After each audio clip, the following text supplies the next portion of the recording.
name is Christian Wolfertstetter, and I'm creative director at Realmforge. I'm doing mostly funny dialogues in the game and are responsible for level design, issues, and balancing. My name is Annika. I work here for 10 years now. I started as a concept artist and now I'm an art director for about 5 years. Yeah, I'm Marcel and I'm level designer here at Realmforge.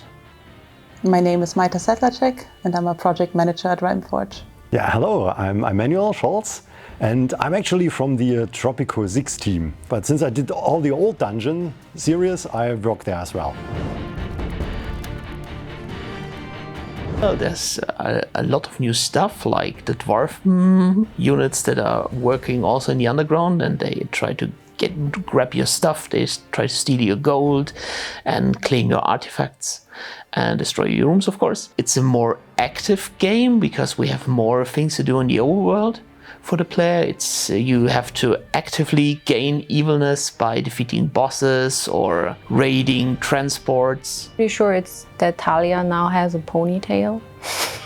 That's my biggest achievement. We got lava. I also like this feature a lot. So we have lakes and lava. You can play with the traps with the lava, so you can push someone into lava. So that's kind of nice dynamic. The dwarves are ruled by an amazing, strong lady with a badminton bat. We shoot lightning. And yeah, there are your newest infiltrators in the dungeon and fighting with you about the dungeon space. So that's definitely a new force to be reckoned with, underground and overground. And I mean, they have a fierce goat with them, so definitely very scary. So they are meant to be some kind of half annoying, but not really, faction inside the dungeon. That in the sandbox game, for example, they also expand. Also in the campaign. In many campaign maps where they happen, they expand. It can be blocked, so in some levels they don't. They are more the passive guys that you just have to deal with. So they expand. If you leave them alone, they will just grow bigger and bigger. They have more and more guards. Yeah, they also mine your stuff. So if you just leave them too long alone, they may just start mining your gold and then bring it to their treasury, which, by the way, you can loot. So if you try to find a way to get to the treasury, then you can just go there and then just grab the gold and then let them mine for you a bit. Usually it's probably hard because treasuries is not easily accessible. So dwarves are already featured in Dungeon 3 with the Dwarf King Grimly. Now we have a Dwarf Queen, Brynhild, who is also a story enemy in Dungeons 4. Maybe there are some similarities to other dwarves in the whole fantasy franchise. They're up for your beer, for example. And they will make you a hard time sometimes in the dungeon because they're living there too and they want to have their share from mana and gold. It's a subtle and difficult process, I think. You start working on new features you would like to try out, features you have used in Dungeons 3 and think have potential to grow and maybe use something different as well. But you have to stop at every corner and check again, okay, is that still working for Dungeons? Will there be a feature that can help you? Is it too far from the original? Is it new enough? Is it too new? Yeah, it's just constantly checking and reflecting, what are you doing?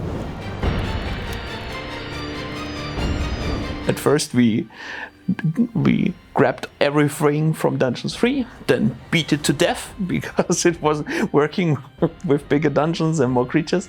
Well, it's definitely also the size of the dungeon, getting it all kind of visible in the minimap as well, and managing, of course, the resulting amount of more creatures. Okay, there's maybe not a fact, but it was a funny bug we had a while ago when suddenly a Christmas tree always came into the dungeon and started attacking our creatures.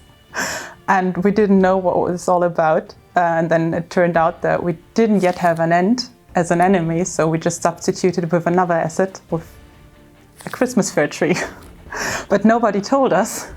So everyone thought it was a bug and every coder was looking out for it, but it was just an asset change. would rule the dungeon for sure. In a debug version, definitely, because I could cheat myself. But I think I would survive maybe till the end of a level and then failing at the start of the next one. Depends mostly on the game, but I tend to be a villain. If we're talking one-dimensional, then of course evil. of course, the villain. In dungeons, it is always being the villain. Yeah. In other games, you're more the hero, and it's quite fun too. I prefer to win. Dungeons 4.